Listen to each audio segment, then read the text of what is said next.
Hello friends, आज हम लोग देखते हैं डिफरेंशिएशन का इंपॉर्टेंट पार्ट प्रोडक्ट टूल के बारे में जानते हैं। प्रोडक्ट टूल से संबंधित देखते हैं, अगर दो फंक्शंस हो आपका दिया हुआ हो, अगर fx और gx हो, इसका डिफरेंशिएशन करना हो तो थोड़ा सा आसान होता है, लेकिन थोड़ा स्टूडेंट को परेशानी होती है। क्या है, फर्स्ट फंक्शन को बाहर निकालेंगे और सेकंड फंक्शन को हम लोग डिफरेंशिएट करेंगे, फिर प्लस अब हम लोग क्या करेंगे, सेकेंड फंक्शन को बाहर निकालेंगे और फर्स्ट फंक्शन को डिफरेंशिएट करेंगे। ये इजली है, लेकिन अगर इसको दूसरे तरीका से देखते हैं, डी बाई डी एक्स अगर हम लोग इसको देखते हैं तो दूसरे तरीका से अगर इसको हम लोग देखें क्या होगा, डी बाई डी एक्स अगर मान लें u इंटू भी, फर्स्ट फंक्शन आपका u है और सेकंड फंक्शन आपका v है, तो पहला करना क्या है, फर्स्ट फंक्शन को बाहर निकालना है, फर्स्ट फंक्शन को बाहर निकालना, u को बाहर निकालेंगे और सेकंड फंक्शन को डिफरेंशिएट करेंगे dv बाई डी एक्स। इसके बाद फिर क्या करना है, सेकंड फंक्शन को बाहर निकालना है, सेकंड फंक्शन भी, और फर्स्ट फंक्शन को डिफरेंशिएट करना है। वेरी सिंपल है, और इसमें बहुत सारे स्टूडेंट मिस करते हैं, एकदम टेंशन नहीं लेना है।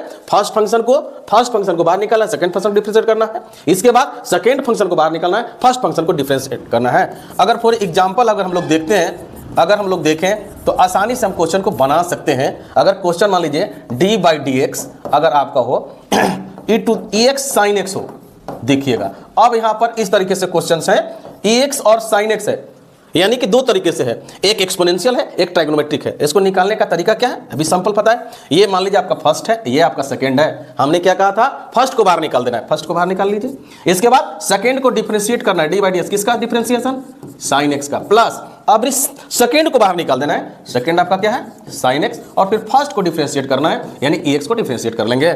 अब सिंपल सा फंडा है, अब देखिएगा ई एक्स का ई एक्स हो गया आपका, साइन एक्स का क्या होता है differentiation, cos x plus sine x का साइन एक्स, और ई एक्स का डिफरेंशिएशन ई एक्स। अब देखते हैं दोनों में कुछ कॉमन है, यानी कि ई एक्स अब आपका आ गया cos x plus sine x, यही आपका इंपोर्टेंट आपका था। इस तरीके से प्रोडक्ट टूल को बना सकते हैं। और विशेष जानना हो तो हमारे साथ बने रहेंगे। आज के लिए इतना ही।